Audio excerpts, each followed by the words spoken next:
नमस्कार दोस्तों, मैं हूँ सानिया खालिद और आपका स्वागत है आपके अपने चैनल पर, जहां हम हर दिन देश दुनिया की सबसे बड़ी और दिलचस्प खबरों से आपको जोड़े रखते हैं। आज का एपिसोड खास होने वाला है क्योंकि हम बात करने जा रहे हैं उस चुनाव के बारे में जिसने न सिर्फ दिल्ली की राजनीति को बल्कि भारतीय राजनीति को भी एक नई दिशा दी है।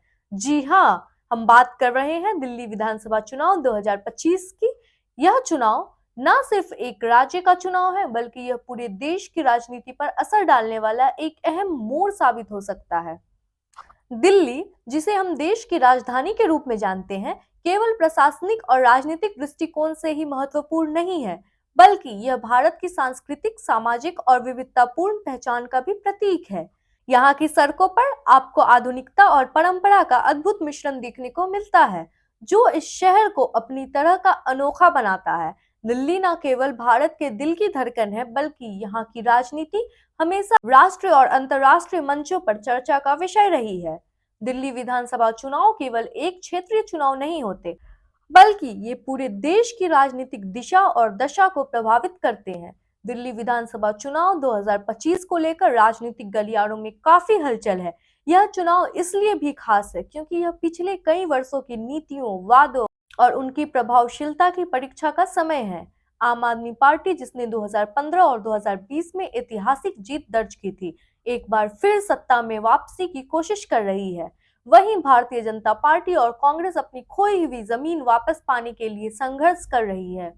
इस चुनाव में सत्ता के लिए केवल राजनीतिक दलों के बीच ही मुकाबला नहीं होगा, बल्कि यह चुनाव दिल्ली वासियों के लिए उनकी जिंदगी की दिशा तय करने वाला साबित हो सकता है। दिल्ली की राजनीति में शिक्षा, स्वास्थ्य, बुनियादी ढांचे और सामाजिक कल्याण जैसे मुद्दे हमेशा से ही महत्वपूर्ण रहे हैं, लेकिन इस बार चुनावी पिच पर भ्रष्टाचार, मुफ्त योजनाओं की प्रभावशीलता और सांप्रदायिक राजनीति जैसे मुद्दे भी प्रमुख भूमिका निभा सकते हैं।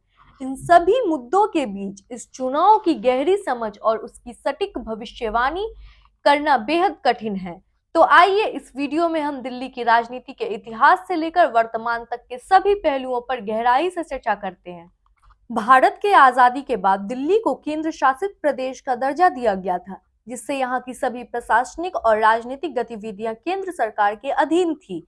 इस दौर में दिल्ली की राजनीति में राष्ट्रीय मुद्दों का प्रभाव ज्यादा था और यहाँ की सत्ता पर कांग्रेस का कब्जा था।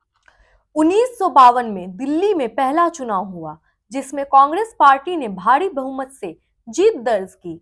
इसके बाद से दिल्ली की राजनीति में कांग्रेस का प्रभुत्व कायम था और यहाँ की शासन व्यवस्था पर केंद्र सरकार का सीधा नियंत्रण था। 1956 में दिल्ली को केंद्र शासित प्रदेश घोषित कर दिया गया, जिससे यहाँ की प्रशासनिक शक्तियां केंद्र सरकार के अधिकारियों को सौंप दी गई। इस समय दिल्ली में कोई अलग विधानसभा या मुख्यमंत्री का पद नहीं था और केवल केंद्र सरकार के निर्णय ही महत्वपूर्ण माने जाते थे। 1993 में भारतीय संविधान के 69वें संशोधन के तहत दिल्ली को आंशिक रूप से राज्य का दर्जा दिया गया और यहाँ एक विधानसभा का गठन हुआ। इसके साथ ही दिल्ली के मुख्यमंत्री की नियुक्ति भी हुई, जो दिल्ली के विकास और शासन नियंत्रित करता था। 1993 के चुनाव में भारतीय जनता पार्टी ने ऐतिहासिक जीत दर्ज की और मदन लाल खुराना दिल्ली के पहले मुख्यमंत्री बने।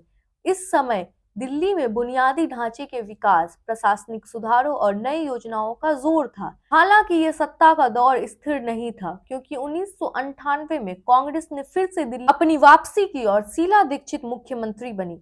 शीला दीक्षित का युग 1998-2013 विकास और स्थिरता का दौर था। शीला दीक्षित के नेतृत्व में दिल्ली ने अभूतपूर्व विकास देखा। उनके कार्यकाल में दिल्ली मेट्रो परियोजना शुरू हुई, जिससे दिल्ली के परिवहन व्यवस्था में क्रांति आई। इसके अलावा फ्लाईओवर और सड़क सुधार परियोजना ने दिल्ली को एक आधुनिक शहर बना दिया। उनका यह कार्यकाल कई मायनों में स्थिरता और विकास का प्रतीक बन गया। इस समय के दौरान दिल्ली का चेहरा पूरी तरह से बदल गया और इस देश के सबसे विकसित शहरों में से एक माना जाने लगा। हालांकि 2013 के अंत में शीला दीक्षित सरकार पर भ्रष्टाचार के आरोप लगे और बढ़ती महंगाई, बिजली, पानी की समस्याओं ने जनता में असंतोष पैदा किया। 2013 में दिल्ली की राजनीति में एक नया मोड़ आया, जब अरविंद केजरीवाल ने आम आदमी पार्टी का गठन किया। आम आदमी पार्टी ने दिल्ली वासियों को भ्रष्टाचार, पारदर्शिता और सुशासन के वादे किए। आपने 2013 के चुनाव में कांग्रेस के समर्थन से सरकार बनाई, लेकिन यह सरकार केवल 49 दिन तक चल पाई। इसके बाद पार्टी ने अपनी राजनीतिक पकड़ मजबूत की और 2015 में हुए चुनाव में ऐतिहासिक जीत दर्ज की। आम आदमी पार्टी ने 70 में से 67 सीटें जीतकर भाजपा को पराजित किया और केजरीवाल के नेतृत्व में एक नई राजनीति की शुरुआत हुई। 2015 के चुनाव में आम आदमी पार्टी ने 70 में से 67 सीटों पर जीत हासिल कर एक ऐतिहासिक जीत दर्ज की। इस चुनाव में भाजपा को केवल 3 सीटें मिली और कांग्रेस खाता भी नहीं खोल पाई। यह परिणाम यह दिखाता था कि दिल्ली की जनता ने भ्रष्टाचार के खिलाफ आवाज उठाते हुए एक नया विकल्प चुना। इसके बाद 2020 में भी आम आदमी पार्टी ने 70 में से 62 सीटों पर जीत हासिल कर अपनी सत्ता बनाए रखी। इन चुनावों में शिक्षा, स्वास्थ्य और मुफ्त योजनाओं जैसे मुद्दे प्रमुख रहे और केजरीवाल की छवि एक ईमानदार नेता के रूप में उभरकर सामने आई। आप सरकार ने शिक्षा और स्वास्थ्य के क्षेत्र में कई बड़े बदलाव किए हैं। सरकारी स्कूलों में बुनियादी ढांचे को सुधारने के साथ साथ मोहल्ला क्लिनिक जैसी योजनाएं लागू की, जिनसे लोगों को सस्ती और सुलभ स्वास्थ्य सेवाएं मिल सकी।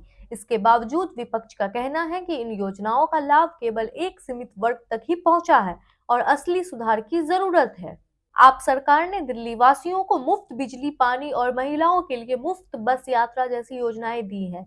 इन योजनाओं ने आम जनता के बीच काफी लोकप्रियता प्राप्त की है, लेकिन विपक्ष इसे फ्रीबी कल्चर के रूप में आलोचना करता है, यह कहते हुए कि ये योजनाएं केवल वोट बैंक की राजनीति के लिए है और इससे राज्य के खजाने पर दबाव बढ़ता है। भाजपा ने आम आदमी पार्टी पर भ्रष्टाचार के गंभीर आरोप लगाए हैं। शीश महल विवाद और आबकारी नीति से जुड़े घोटाले इस चुनाव में एक बड़ा मुद्दा बन सकते हैं।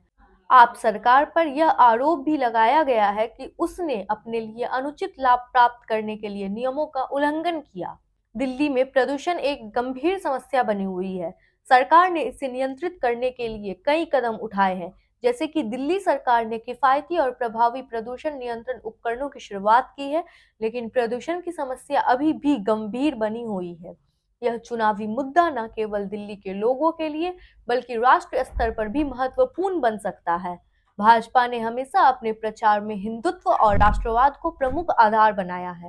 दिल्ली, जहां हिंदू और मुस्लिम समुदाय के लोग बड़ी संख्या में रहते हैं, वहां सांप्रदायिक राजनीति चुनावी समीकरण को प्रभावित कर सकती है। यह मुद्दा चुनावी दौर में दिल्ली वासियों के मनोबल को प्रभावित कर सकता है। आपका प्रचार अभियान इस बार काम किया है, काम करेंगे जैसे नारे पर आधारित है। पार्टी ने डिजिटल मीडिया पर अपना फोकस बढ़ाया और सोशल मीडिया के माध्यम से सीधे मतदाताओं तक पहुंचने की योजनाएं बनाई है। केजरीवाल ने खुद को एक ऐसे नेता के रूप में प्रस्तुत किया है जो जनता के साथ हमेशा खड़ा है और उसकी समस्याओं को समझता है। भारतीय जनता पार्टी ने इस बार अपने ग्राउंड स्तर पर नेटवर्क को मजबूत किया है। पार्टी ने दिल्ली के हर वार्ड में अपने कार्यकर्ताओं को सक्रिय किया है और सरकार की नीतियों पर सवाल उठाने के लिए अभियान चलाया है। बीजेपी ने अपना प्रचार भारतीय संस्कृति और विकास के मुद्दे पर केंद्रित किया है। कांग्रेस पिछले 2 चुनाव से लगभग गायब रही थी, इस बार अपनी रणनीति में बदलाव कर रही है। प्रियंका गांधी और राहुल गांधी जैसे नेताओं की उपस्थिति पार्टी को मजबूती दे सकती है, लेकिन सवाल यह है कि क्या कांग्रेस अपनी खोई हुई जमीन वापस पा सकेगी?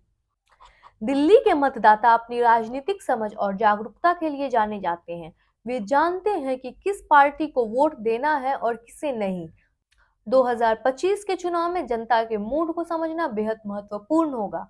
क्या दिल्ली की जनता फिर से आम आदमी पार्टी पर भरोसा करेगी या बीजेपी की रणनीति काम करेगी या कांग्रेस कोई ऐसा कदम उठाएगी जिसे किसी ने सोचा भी नहीं था? दिल्ली विधानसभा चुनाव 2025 न सिर्फ एक चुनाव है बल्कि यह विभिन्न विचारधाराओं, नीतियों और जनता के विश्वास की परीक्षा भी है। इन चुनाव का परिणाम दिल्ली की राजनीति की दिशा तय करेगा और साथ ही यह पूरे देश की राजनीति पर भी असर डालेगा। तो क्या केजरीवाल फिर से इतिहास रचेंगे?